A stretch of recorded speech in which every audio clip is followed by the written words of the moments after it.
Buenas tardes, mi nombre es Ismael Santana y les vengo a dar un breve resumen o una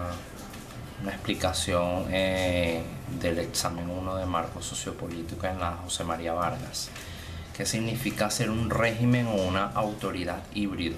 En el mundo académico se han producido una variedad de términos para referirse a estos regímenes intermedios entre autoritarismo y democracia, entre los que se incluye no solamente la denominación de régimen híbrido, sino otras como semidemocracia, pseudodemocracia, semiautoritarismo, autoritarismo blando, dicta blanda, autoritarismo electoral, autocracia electoral. Estas denominaciones tratadas casi como siempre de manera equivocada como sinónimos tienen el mismo problema de considerar a todos los regímenes híbridos como formas imperfectas o moderadas de democracia, o verlos como procesos de transición prolongados hacia la democracia, tal como sucedió en casos como el de México y Taiwán, pero la realidad apunta a que muchos de estos regímenes no van en direcciones hacia estados de mayor democracia, sino que por lo contrario constituyen involuciones o retrocesos desde gobiernos democráticos hacia regímenes que utilizan la legitimación electoral para marchar hacia ejercicios de poder mucho más autoritarios, como ha sido en los casos de Venezuela, Bolivia y Nicaragua, o para oxigenar y estabilizar autoritarismos bien establecidos, como es el caso de Rusia, Ucrania, Zambia y Zimbabue. Los regímenes híbridos o autocracias electorales, como también se les conoce, se corresponden a una categoría intermedia, de ahí la denominación de híbridos, entre autoritarismo y democracia, que se caracterizan por tomar de la democracia precisamente esos mecanismos de legitimación, principalmente, aunque no exclusivamente, lo que es el sufragio, por medio del cual llegan y se mantienen en el poder, pero ejerciéndolo una vez allí por medios y prácticas propias de autoritarismo. En este tipo de régimen, los procesos electorales son competitivos en el sentido de que los principales candidatos participan en el proceso y solo en muy raras ocasiones son impedidos de competir en el proceso por alguna medida formal.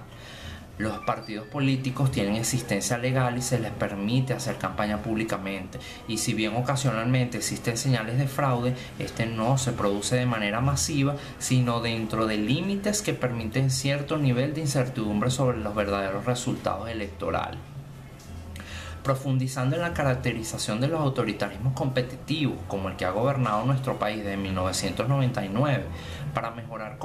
mejor comprender sus mecanismos de acción y el fundamento de su éxito en mantener su viabilidad y sustentabilidad por casi 18 años, aparte de las condiciones especialmente carismáticas, originales y constructivas de su liderazgo, que no son objeto de este estudio, pero que sin lugar a dudas resultaron ser de peso especialmente significativo. Resulta importante destacar que este tipo de gobiernos comprenden muy bien que la legitimidad es la base y garantía para el ejercicio del poder, por lo que toda acción del gobierno se ejecuta considerando siempre sus efectos sobre la próxima elección. En este tipo de regímenes es común, sobre todo cuando hay un descenso en su popularidad, el uso de mecanismos fraudulentos que van mucho más allá de las manipulaciones del conteo de votos para asegurarse resultados favorables, tales como son la generación de redes clientelares altamente dependientes del gobierno, como ha sido el caso de las misiones en Venezuela, la compra de votos, el control de la autoridad electoral y un ejercicio algunas veces sutil y otros muy justificados de la opresión, tal como se hace cuando se siembra la duda sobre el secreto del voto y sus posibles consecuencias para quienes dependen directa o indirectamente de algún mecanismo clientelar de aseguramiento de la lealtad política. Asimismo, es práctica común el uso indiscriminado del ventajismo, que otorga el control de los recursos del poder del Estado para generar dependencia. Aunque estas conductas, que podrían clasificarse de fraudulentas, son un denominador común entre los autoritarismos competitivos.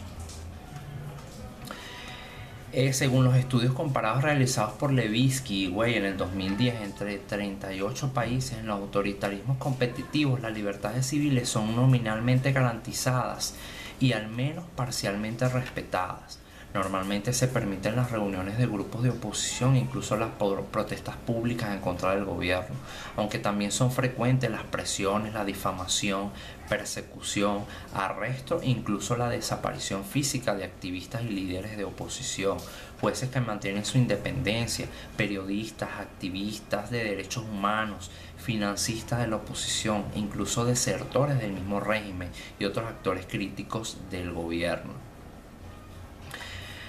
Mientras tanto, el ejercicio del poder se hace de manera autoritaria, lo que incluye la desaparición o el debilitamiento sustancial de la división entre poderes públicos y con ello de los controles de pesos y contrapesos que caracterizan a una democracia.